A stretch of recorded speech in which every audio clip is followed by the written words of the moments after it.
All right, welcome to Talking Fitchburg. Today we have on the show with me today is Rick Eilertson from Public Works.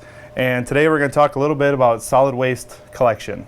And stormwater. And stormwater. Right. Yeah, and how they're intertwined. Okay, so what do we got here first today? So we'll kind of highlight a few of the items from the Fitchburg Star, the September Fitchburg Star update. Okay. It's page 22, so each month's edition, there's one page is dedicated just to City of Fitchburg items. Awesome. So there's actually, we got almost half of that page is dedicated to solid waste and stormwater items. One of the first items was the refuse and recycling do's and don'ts, and it talks about cart placement. So we want to make sure we get those carts in the right spot, and we want them on the terrace or in the driveway apron, not in the curb and gutter itself. Okay. We found from that July 21st major storm event that carts that were in the gutter line got washed down. Any contents of the carts also got washed down and into the storm system or into the wetlands if we didn't have a stormwater pond in those areas, and that's not a good thing. Number one, obviously the trash gets up there. Then people go out to the street and they find, where's my cart? Cart's gone. And so they call up Rick and say, where's my cart? I don't know where your cart is. Did you go down to the next street or down to the stormwater facility downstream and see if you found it there? One cart actually made it all the way down from Norfolk Drive in Jamestown neighborhood, all the way down to right in front of the Young's Garden Center. So 7 blocks away, that cart had flowed. So we have contents, information about making sure that you have the right cart size for your needs. And if you have the wrong cart size, then you can contact Pelletary, and Pelletary will swap that cart out. There is an additional fee for the solid waste cart, the refuse cart, and there's a fee for the recycling cart, but the City of Fitchburg actually helps to pay that $15 swap fee. Okay. So that's one of the items, making sure you get the cart placed in the right spot, and then put it in at the right time and take it back at the right time. So typically 12 hours before the collection and 24 hours after the collection, that cart can be that's your timeline. It's okay to still be here. Yep, exactly. But make sure it's not on the road, otherwise it can get washed away. Yep, and then you got to go hunting for your trash bin. So that's no fun. Yep. Or you pay $58 or you pay for a new one. No one wants to do that. Right. And now we've got stormwater. Yeah, so it's September 15th today, obviously. We're just getting into planning for our curbside yard waste collection program. And then brush collection's obviously been continuing all the way through the summer.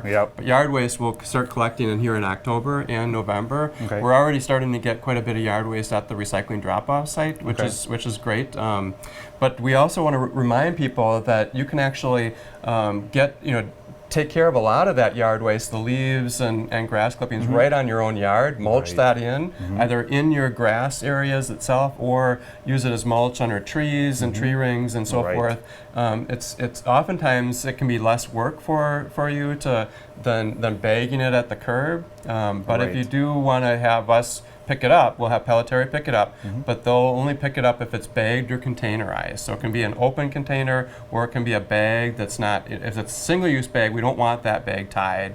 Otherwise, Pelletary has to slash through it, and then it goes to trash, it creates problems for Pelletary on the downstream end. So we've got a lot of information on our webpage under yard waste, and then there's a good article here that diagrams all of that information as well. There's actually an image that you'll show up on the screen that shows the allowable options for curbside collection of yard waste, and then obviously the preferred is no yard waste at the curb. It saves the city money, saves Pelletary money, saves the city money.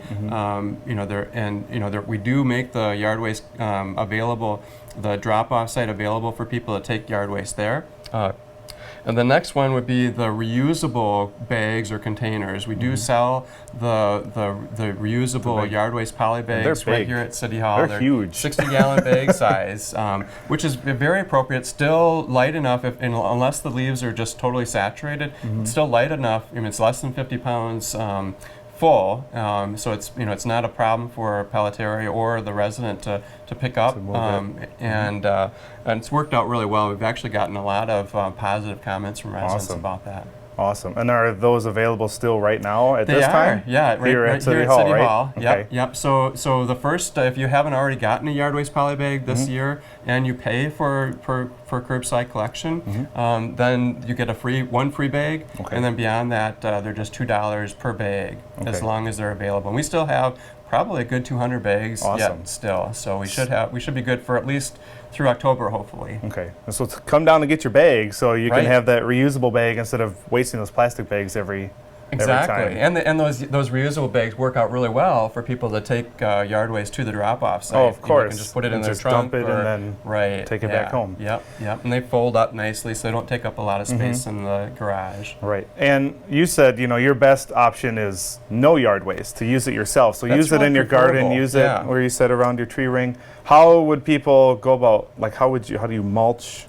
How would you mulch it? Just so by one of the mowing things that it? really, a standard mower can mulch it into the ground. Okay. If you have a mulching blade on your mower, Okay. that works better. Okay.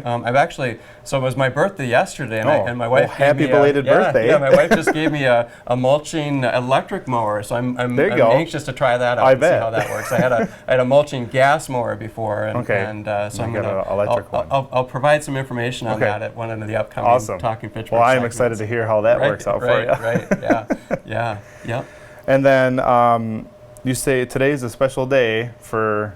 Yeah, today is September 15th, and there's actually a national campaign called Imagine a Day Without Water. Okay. So Madison Metropolitan Sewers District, the Madison Water Utility, numerous other water utilities in the Madison area, lots of friends groups have been all involved in this campaign for getting residents and businesses to think about how they use water in their daily lives and how critical good, clean water is to a successful life. And so we obviously want to promote that. Yes. And there's, I believe it's imagineadaywithoutwater.org. Okay. But I'll give you the follow-up link to that so that people That can sounds go good. and learn more about it. But, Right. but be paying attention to any of the news. There's a press release that just went out last week on that, and some of the different news channels will be also following up on those types of issues and initiatives. Perfect.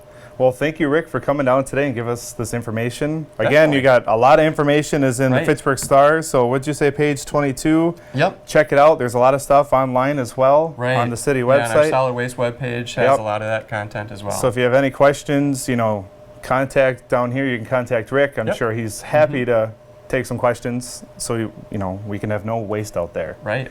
So, all right, Rick. So thank you for coming today, and we'll see you next month. Awesome. Thank you. Thank you.